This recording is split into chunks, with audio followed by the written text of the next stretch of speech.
చూడండి దొండకాయ చట్నీకి ఎంచుకుంటున్నాము.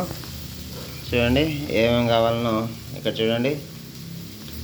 ఒట్టిమిరపకాయలు, టమాటాలు కనపడుతున్నాయి కదా,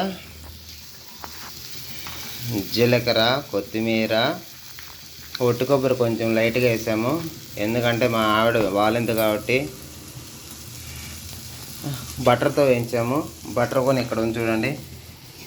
మేము బటర్ వచ్చి హ్యాట్స్ని వాడతామండి. హ్యాట్స్ని బాగుంటుందని వాడుతున్నాము. ఇంకా చూడండి మా కిచెన్ అండి, ఇది మా కిచెను.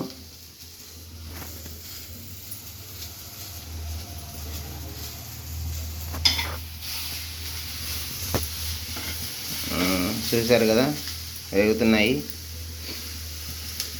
ఇలా కాసేపు మూత పెట్టి వేయిస్తే బాగా మగ్గిపోతాయని వేయిస్తామండి. అప్పుడు చట్నీ తొందరగా బాగా ఫ్రై అవుతాయి.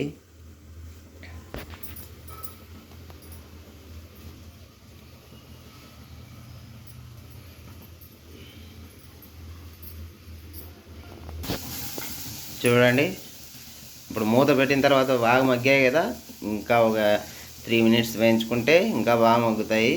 ఎంత వేగితే అంత బాగా మనకి చట్నీ టేస్ట్ ఉంటుంది.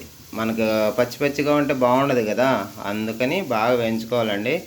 చూస్తున్నారు కదా ఎలా ఫ్రై అవుతున్నాయో. సూపర్. ఓకే. అవును, మనం దీంట్లో ఉప్పు కూడా వేసుకోవాలండి, ఎందుకంటే మర్చిపోదండి. ఎందుకంటే ఉప్పు లేకుండా మళ్ళీ మనం తినలేం కదా. చూడండి ఫైనల్గా చాలు ఇంకా. ఓకే, ఇప్పుడు మనం మిక్సీ దగ్గరికి వెళ్దాము. మిక్సీలో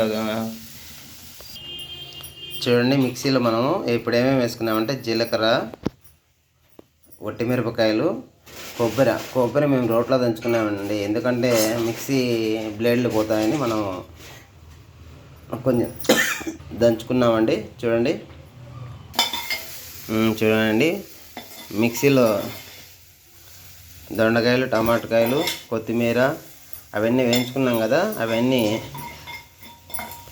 చింతపండు కూడా వేసాం కదా, అవన్నీ మనం మిక్సీలో వేసుకున్న తర్వాత ఒక 5 మినిట్స్ చల్లారిన తర్వాత మనం మిక్సీ చేసుకోవాలండి, లేకపోతే బాగుండదండి. 5 మినిట్స్ అండి. 5 మినిట్స్ తర్వాత చల్లారిన తర్వాత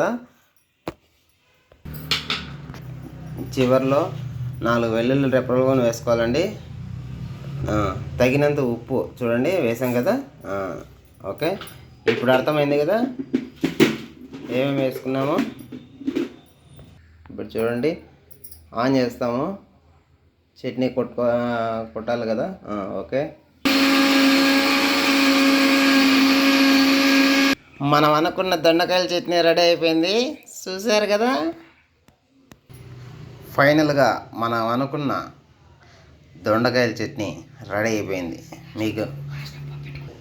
మీకు దొండకాయల చట్నీ నచ్చినట్లయితే లైక్ చేయండి,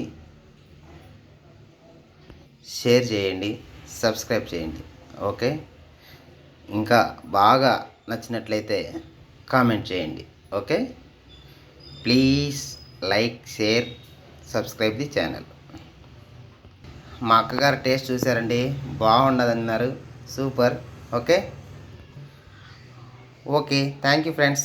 నెక్స్ట్ మళ్ళీ మీకు నచ్చిన వీడియోలతో మళ్ళీ మీ ముందుకు వస్తాను.